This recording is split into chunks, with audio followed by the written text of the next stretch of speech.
to meet Shirlie for the first time, it was like, oh my gosh, I'm going to meet the bombshell, the Marilyn Monroe of our time. You know, what am I going to do with that? I can't compete, so I'm just going to turn up as my tomboy self. And she was turned up as her tomboy self as well. So it was perfect. And Carol, lovely to see you. Lovely to see you, Carol. And today we've got China in our hands in your honour. So cheers. That's the way to bring the sunshine out. Let's do it. Exactly. 1, 2, 3. You're mine. You're my favourite waste of time. Yeah.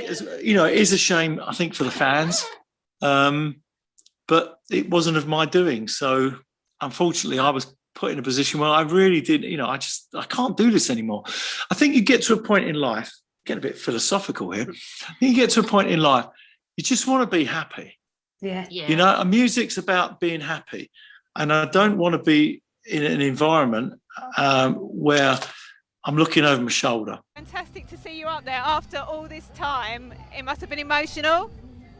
It really was emotional because there's no real practice that you can have that allows you to feel confident about getting up in front of 10,000 people again. Yeah. You know, singing in the shower just doesn't quite create the same effect. Not quite. Out there, I'm like, oh my God, I want to be worthy of this moment. And it'd been 2 years. Yeah. My kids' school had an 80s night, had an 80s kind of themed concert they were doing, and there were parents turning up in all sorts of gear and stuff like that. And they looked at me. I turned up in a pair of jeans and a t-shirt, and I said, "I've come as Nick Kershaw, so you can get away with it. It's fine." Yeah, that's so cool. We've actually got the accolade for being the band with a pivotal Christmas and summer song, and we can't think of any other band that's got that. No. Wow. You've been thinking deep. We never think. You've been thinking deep. God, your knicker elastic just bang it fell to the floor when he walked past it. It just happened. The man was sex on leg. We arrived at the studio and we had stinking hangovers, us and Duran Duran. So it took a few hours before we got over there. I mean, it was a fantastic day. I remember Geldof saying to George, boy George, and he was in New York. And like he's quite convincing, is Sid Bob, when he wants to be. And he just said, "You get your ass on the plane," and literally he got on Concorde, George, and he flew over and he put the vocal down. When you think, I always think back to the movie, because when the movie came out, the Brat Pack were the darlings of America, and it used to be half a poster of them and a little bit of me.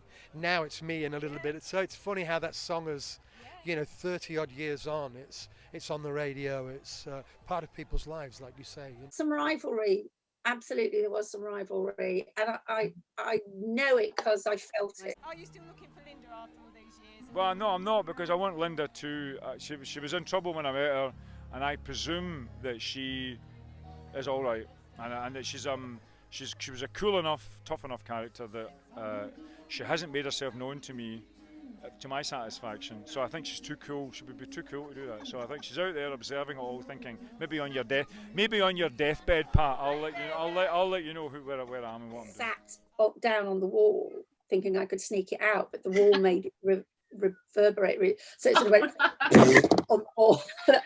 And It makes me laugh when people take credit for writing things, because, the line "video killed the radio star" just popped in my head. So I can't, I didn't think about it for a long time. I knew it was good. And then when we first made the record, I knew the record was good. I didn't realize it would do as well as it did. I didn't think people would still like it, 40 years later. Everyone was just doing everything different to what the director said. So how he managed to cut that film together and make it look fun. But we were throwing snowballs at each other. I mean, it was chaos. Paolo Di Canio is like, I didn't realise he was such a massive Spandau fan, and then Harry Redknapp confirmed it. But he turned up, and he was, he literally turned up with all this champagne, beautiful wines, red wines, and he bought his tickets. And I said, Paolo Di Canio, I said, We know who you are. It's like you just get your people to phone my people, and there's no way he would, But anyway, but he's not. They bring gifts, and It's Italian hospitality, isn't it, Tony? Yeah, it's fantastic. My first live With people. Yeah. As I said on stage, making tea every night that everybody be like, was this it? Well, don't eat it then. You'll only taste my resentment. Sounds like me. You squeeze your thighs together, you put your hands like this, you imagine the lift door has just closed. Squeeze your thighs together. We're working on those hidden muscles. Squeeze it, keep squeezing. The lift door, right, is closed. You're now on the first floor. Keep squeezing. Second floor, keep squeezing. The 8th floor, haberdashery department. Keep squeezing. You're now on the 13th floor. Now, open the lift door. Good for you. That was. It was great for me. I went up to him and he looked at me and he goes, "I've got one thing I want to say to you, mother. I'm a real wild one. Oh my God. And we just I bet. But we've really been enjoying your posts, Tony, during lockdown. Oh yeah. I've had kept us all amused, especially your hair one. Oh, she did a good job. I tell you, a better job than she did last time, Al. Great job, really good. Yeah, I was like really impressed. I was like, wow, that's a good you haircut. wouldn't know it was lockdown, Tony. You wouldn't know the barbers were closed. I was a soul boy, so Luther, Alexander O'Neill, Kenny Thomas back in the day as well. So I like Culture Club as well. Wham, George Michael's hero. So. And finally, do you still wear snoods? Because obviously they'd be quite apt at this time with the pandemic. Yeah, I remember I got a call a couple of years ago when footballers started wearing them. I got a call from Radio 5 Live. Said, "Would you come and talk about snoods?" I said, "No."